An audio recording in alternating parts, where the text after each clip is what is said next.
ტექნიკურ უნივერსიტეტსა და იაპონიის მაღალი ენერგიის ამაჩქარებლის ორგანიზაციას შორის მემორანდუმი გაფორმდა. დოკუმენტის თანახმად ხელმომწერები გააღრმავებენ თანამშრომლობას არა მარტო კომეტ ექსპერიმენტების ფარგლებში, არამედ ფუნდამენტური და გამოყენებითი ფიზიკის სხვადასხვა მიმართულებით, რომელიც რეალიზდება იაპონიის უდიდესი ამაჩქარებლის კომპლექსზე.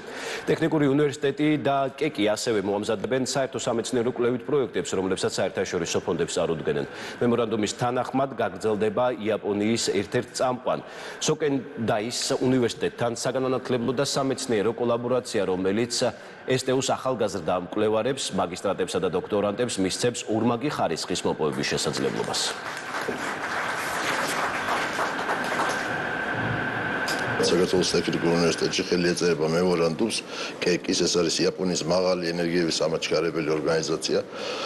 მასთან ხელშეკრულებას, რომელსაც ითვალისწინებს ჩვენი სტუდენტების, პროფესორ მასწავლებლების მონაწილეობას იმ დიდ კოლაბორაციაში, რომელიც სოფლიოში მიმდინარეობს იაპონიაში ამ შემთხვევაში. ამის გარდა კიდე ხელი ეწერება მემორანდუმს კეკის და სოკენდაი უნივერსიტეტს, რაც არის ორმაგი დიპლომების, ასე ვთქვათ, მიღების საკითხი. მემორანდუმი დააჩქარებს ჩვენს მეგობრობას. აკადემიურ გაცვლით პროგრამებს იაპონიასა და საქართველოს შორის. საქართველო არის ერთ-ერთი უმნიშვნელოვანესი მეგობარი ქვეყანა იაპონიისთვის.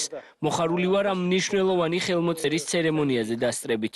ქართველ კოლეგებთან უკვე 20 წელია ვმუშაობთ და ჩვენ მოხარული ვართ, რომ ამ მემორანდუმის საშუალებით შევძლებთ უფრო მეტი კვლევითი სამუშაოების ჩატარებას ერთობლივად. და ამის მიღმა ჩვენ ასევე შეგვიძლია რაღაც ახლის გაკეთებაც. განვიხილავთ ახალგაზრდა მკვლევარებისთვის განათლების მიცემას და თუ კი შევძლებთ ასეთი ნიჭიერი ახალგაზრდა მეცნიერებისთვის ცოდნის მიცემას, რაც მათ მომავალში გამოადგებათ, მოხარული ვიქნებით. დიალიზის სერვისი ამოქმედდა